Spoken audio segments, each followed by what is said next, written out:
Oposición. ¿Cómo me encantaría opositar a tu cuerpo?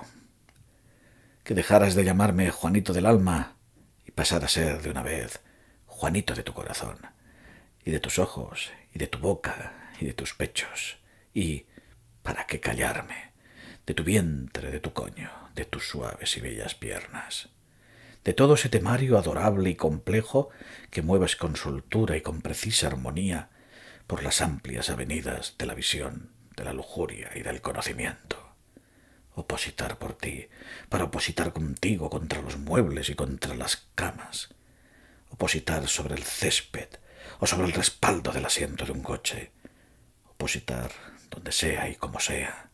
Opositar con denuedo, lograr el merecido probado que me haga funcionario con dedicación exclusiva de tu estudiada e inaccesible anatomía.